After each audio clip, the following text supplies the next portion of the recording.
Hello guys, আসসালামু আলাইকুম। আপনারা কেমন আছেন? আশা করি সবাই ভালো আছেন। আজকে আপনাদের সামনে যে মেশিনটা দেখাবো সেটা হচ্ছে আইজয়েস গাড়ার যে মেশিন সেটার নাম হচ্ছে রাস্টন, এবং যে হ্যামারটা দিয়ে আইজয়েসটা পুশ করা হয় নিচের দিকে সেটার নাম হচ্ছে মানকি, এবং আইজয়েসের মাথার মধ্যে যেই জিনিসটা থাকে সেটার নাম হচ্ছে ক্যাপ। তো চলেন ভিডিওটা আপনারা দেখেন, আর আইজসটা কেন করা হয় সেটা আপনাদেরকে আমি বলে দেবো। আগে ভিডিওটা আপনারা দেখে নিন।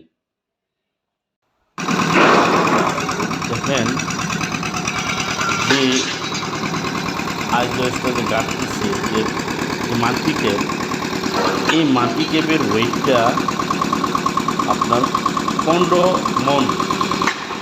15 মন দিয়ে দেখেন মাল্টি ক্যাপটা পুশ করতেছে নিচের দিকে।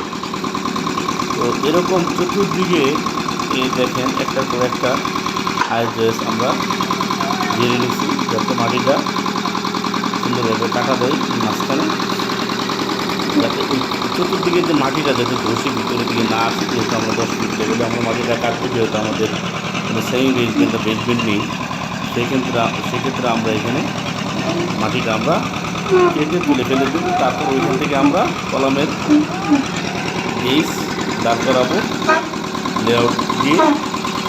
তো এই যে প্রক্রিয়াটা, এটা আসলে এখানে যে আইজয়েসটা 20 ফিট লম্বা হয়। তো সাইটটা ভিজিট করার সময় আমি ছিলাম, তো ভিজিটে গেছিলাম যে কী অবস্থা কাজের দেখার জন্য। তো এখানে দেওয়ার পরে আমি চিন্তা করলাম, তো আইজয়েসটা সাধারণত গাড়া হয় যদি কোনো কনস্ট্রাকশনের কাজ করা হয়, সেক্ষেত্রে যদি পাইল আপনাদের স্ট্রাকচার ইঞ্জিনিয়ার না দিয়ে থাকে বা বেসমেন্ট যদি না থাকে, তাহলে সেক্ষেত্রে আইজয়েস দেওয়া হয়। আর তারা যদি স্ট্রাকচার ইঞ্জিনিয়ার সাজেস্ট করে থাকে, তাহলে সেক্ষেত্রে অনেক সময় ল্যান্ডের চতুর্দিকে আইজয়েস গাড়ার পর আপনার 10 ফিট লেভেলে মাটি কাটা হয়। আর আইজয়েসের সাধারণত লং থাকে আপনার 20 ফিট, 10 ফিট মাটির নিচে থাকে, আর 10 ফিট মাটি কাটার পর সেটা দেখা যায়। কিন্তু যাতে মাটিটা চতুর্দিকে মাটিটা যাতে ভিতরের দিকে না আসে, সেই জন্য আইজয়েস গাড়ার পর মাটিটা কাটা হয়। তো এই জন্য আইজয়েসের কাজটা করা হয়।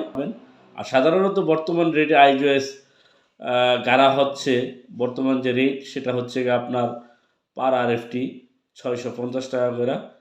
তারপরে হচ্ছে আপনার 36 মান্থ, মানে 36 মাসের জন্য যদি আপনি আইজেস ভাড়া দেওয়া হয়, যেমন গাড়ার পরে যে বিল্ডিং কনস্ট্রাকশন ফার্স্ট ফ্লোর পর্যন্ত যখন করা থাকে, তখন আইজয়েসটা তারা তুলে নেয় 36 মাসের জন্য, বা আপনি যতদিনের রাখতেছেন, কিন্তু পার মান্থ আপনাদের পার RFT 250 টাকা থেকে 200 থেকে 250 টাকা পর্যন্ত তারা রেট নিয়ে থাকে।